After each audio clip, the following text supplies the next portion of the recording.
घुमंतो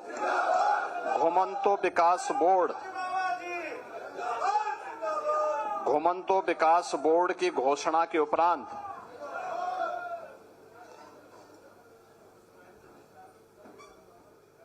आज के इस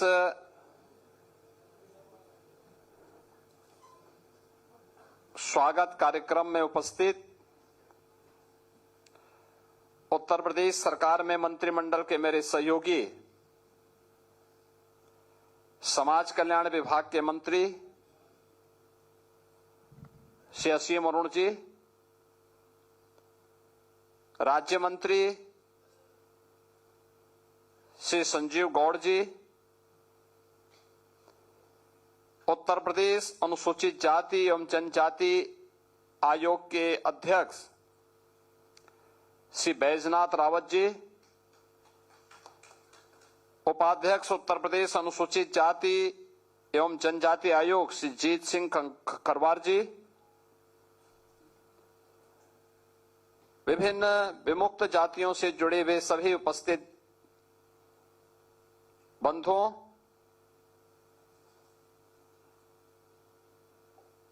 विमुक्त जाति विकास बोर्ड की घोषणा के उपरांत इसके प्रति आभार एवं धन्यवाद ज्ञापित करने के लिए आप सभी लोग यहां पर उपस्थित हुए हैं। मैं सबसे पहले आप सभी बंधुओं का और पूरे घुमंतु समाज का हृदय से धन्यवाद करता हूं।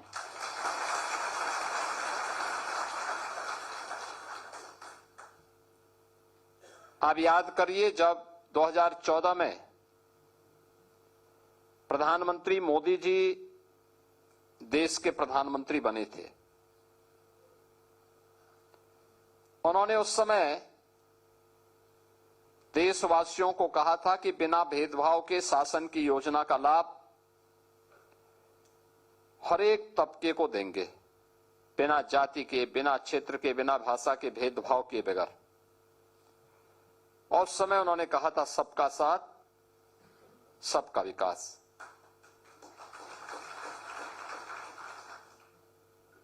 सबका साथ और सबका विकास का यह मंत्र आज समाज के प्रत्येक तबके के उत्थान का कारण बना है। और उत्थान की सी कहानी कि इस नई कड़ी का नाम है घुमंतु जाति विकास बोर्ड।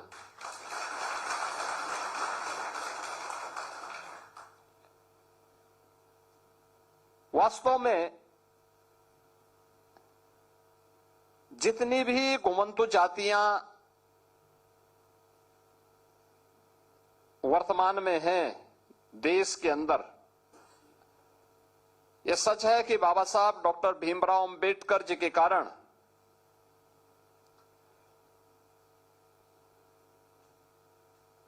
आजादी के बाद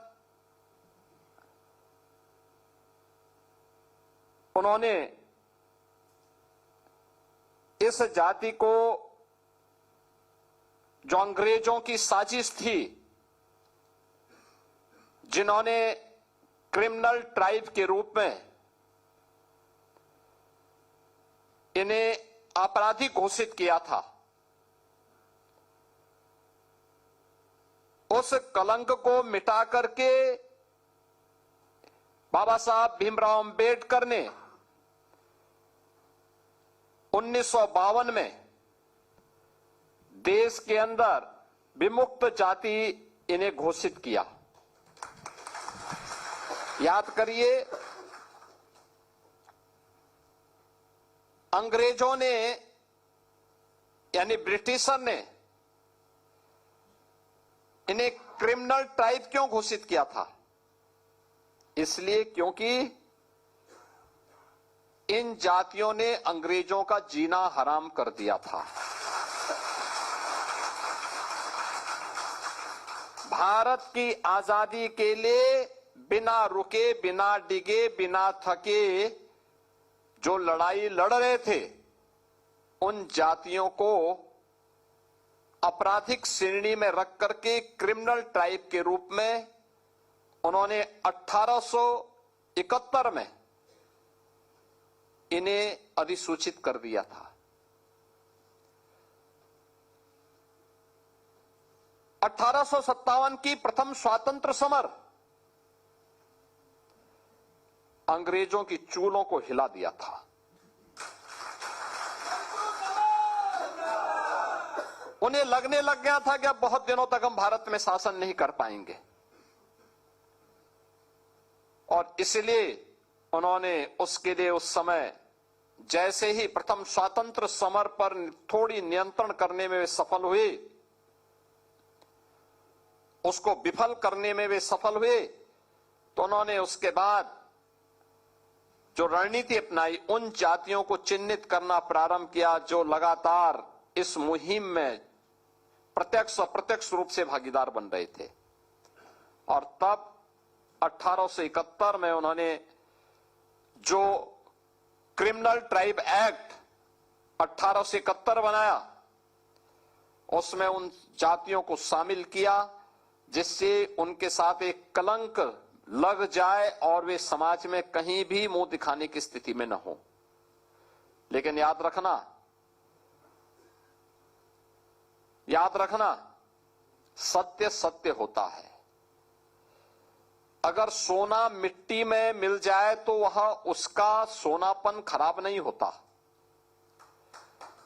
अगर कुछ देर के लिए सूर्य के सामने बादल आ जाएं तो सूर्य की उष्मा के सामने बहुत देर तक बादल ठहर नहीं पाते। स्वतंत्र भारत में बाबा साहब भीमराव अंबेडकर ने क्रिमिनल ट्राइब एक्ट 1871 को तो समाप्त किया और विमुक्त जाति के रूप में इन जातियों को सम्मान दिया। ये अनुसूचित जाति, जनजाति, पिछड़ी जातियों में तमाम ऐसी जातियां हैं जो इन विमुक्त जाति के रूप में आज भी समाज के बीच में काम कर रही हैं। लेकिन इनके विकास के लिए, उत्थान के लिए जो कार्य होना चाहिए था वह नहीं हो पाया। पहली बार 2014 में, आजादी के बाद पहली बार 14 में मोदी जी ने इसके लिए एक आयोग का गठन किया। उन्होंने पूरे देश भर के लिए कार्य किया। और जब गत वर्ष मैं घुमंतु जाति के सम्मेलन में आया था, उस समय मेरे पास जब आप लोगों ने मांग रखी थी, तब मैंने उस समय घोषणा की थी कि हम उत्तर प्रदेश के अंदर घुमंतु जाति बोर्ड का गठन करेंगे।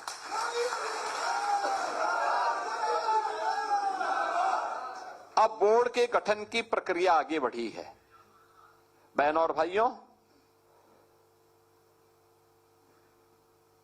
पिछले 12 वर्ष में प्रधानमंत्री मोदी जी के नेतृत्व में भारतीय जनता पार्टी नेतृत्व की एनडीए सरकार केंद्र में कार्य कर रही है और भारतीय जनता पार्टी की एनडीए की सरकार पिछले 9-9.25 वर्ष से यूपी के अंदर भी काम कर रही है।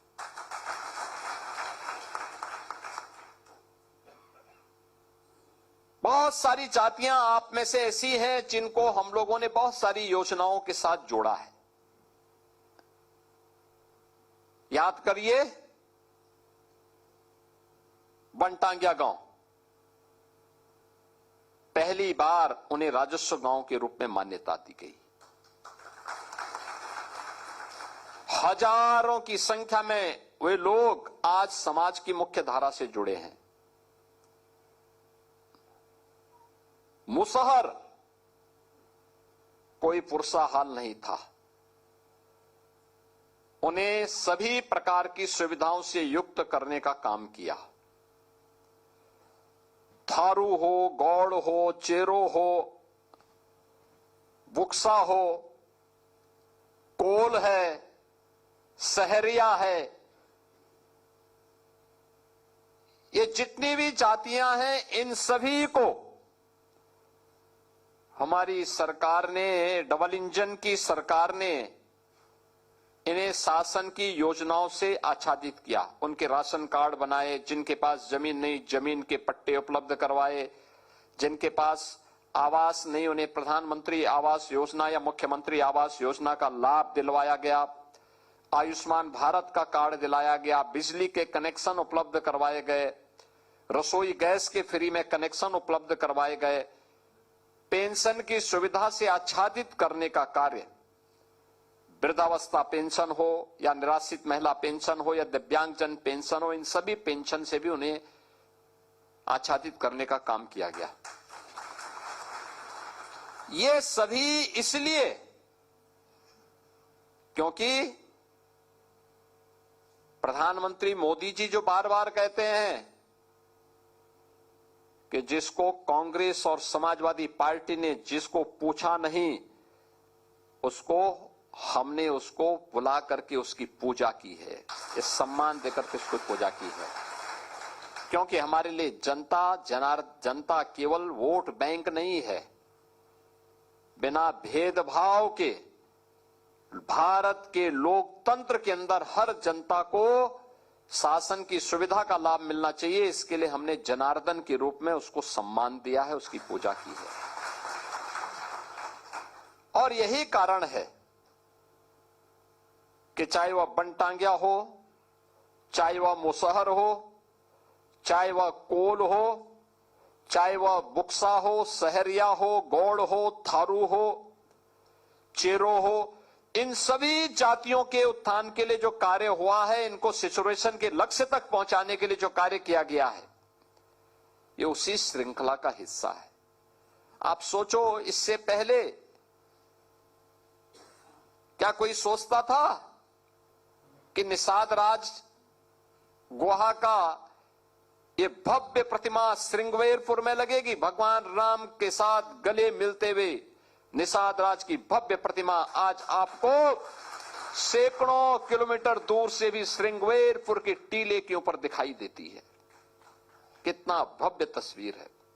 कोई सोचता था महाराज सुहेल देव की विजय स्मारक बहराइच में बनेगा? आज वो बन करके तैयार हो चुका है। कोई सोचता था कि उत्तर प्रदेश के अंदर ट्राइबल म्यूजियम बनेगा? आज वो बन गया है।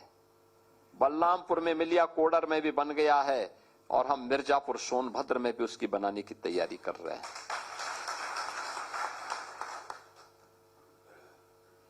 कोई सोचता था इन क्षेत्रों में विश्वविद्यालय बनेंगे?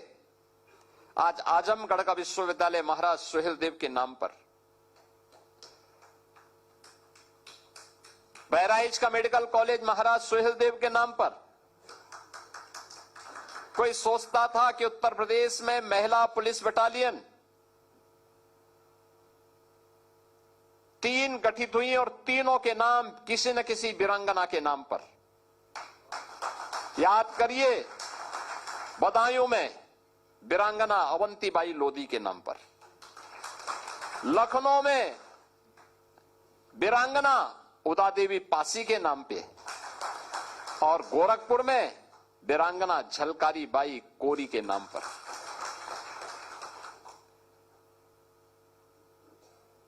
कोई सोचता भी था कि महारानी दुर्गावती के नाम पे बांदा मेडिकल कॉलेज का नाम होगा? हो गया।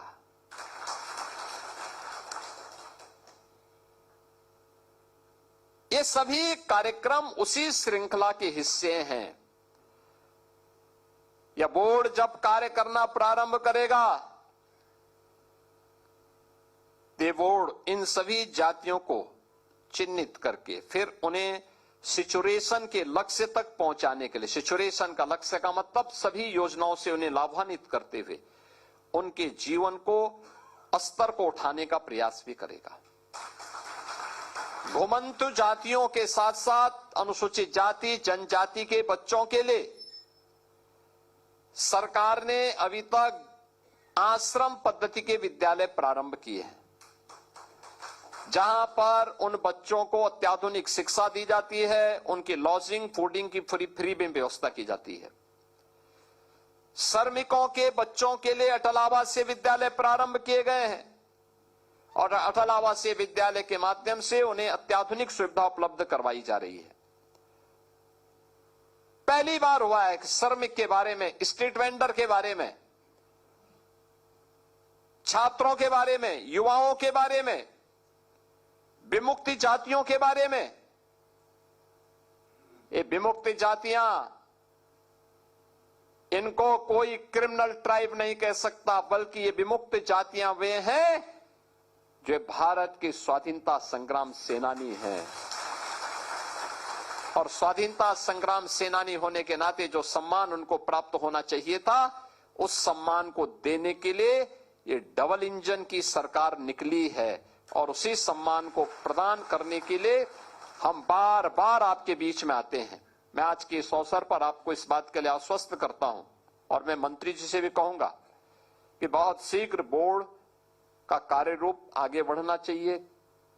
इसका गठन और इसका कार्य रूप, गठन के स्वरूप को हम थोड़ा चेंज करेंगे। हमारा प्रयास होना चाहिए कि उस गठन में हर एक जाति का कुछ न कुछ प्रतिनिधित्व भी देखने को मिले, बोर्ड में भी। इस रूप में उसका गठन करेंगे जिससे आवाज वहां तक पहुंच सके, उन्हें बुनियादी सुविधाओं से आच्छादित करने का प्रयास करेंगे। अब घुमंतु जाति को दर दर की ठोकर खाने के लिए नहीं, बल्कि सम्मानजनक जीवन जीने का एक अधिकार ये डबल इंजन की भाजपा की सरकार प्रदान करेगी।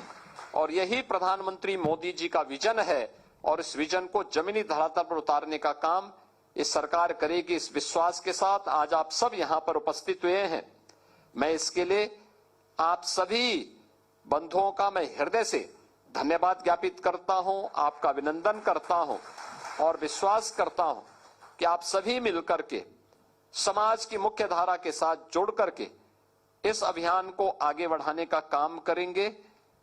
जो बातें यहां पर मेरे सामने कैप्टन जोगी जी ने कही है, श्री वेदपाल उपाध्याय जी ने कही है, राजेश जी ने कही है, शिव पूजन जी ने कही है, या अन्य महानुभावों ने जो बात यहां पे कही है, आपको मैं आश्वस्त करता हूं कि ये सभी लोग, जितने भी हैं आपके यहां पे जो सपेरा समुदाय के लोग आए थे, ये सब गोरखनाथ जी के अनुयायी हैं।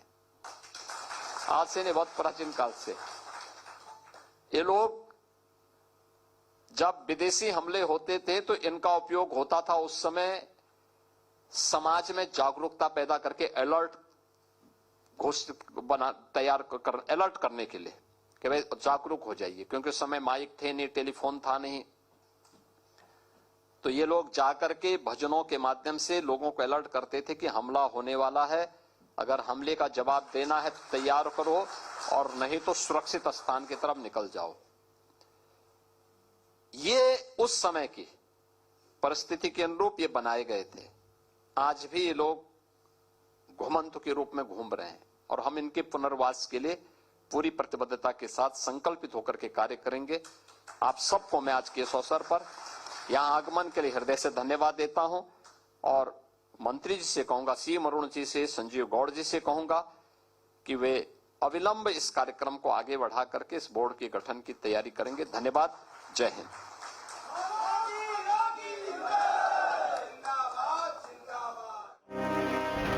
नाथ की ओर से बड़ी बातें भी कही गई हैं। घुमंतु जातियों पर सीएम योगी आदित्यनाथ का बड़ा बयान। अब विमुक्त जातियों को कोई अपराधी नहीं कह सकता है, विमुक्त जातियों को सम्मान मिलना चाहिए और साथ ही हमने घुमंतु जातियों को बुनियादी सुविधाएं दी है। ये तमाम बातें उनकी ओर से कही गई हैं। हमने घुमंतु जातियों को जमीन और आवास भी दिया। घुमंतु जातियों ने अंग्रेजों का जीना मुहाल कर दिया था। अंग्रेजों ने घुमंतु जातियों को अपराधी घोषित किया था। पीएम मोदी ने दिया था सबका साथ सबका विकास का नारा।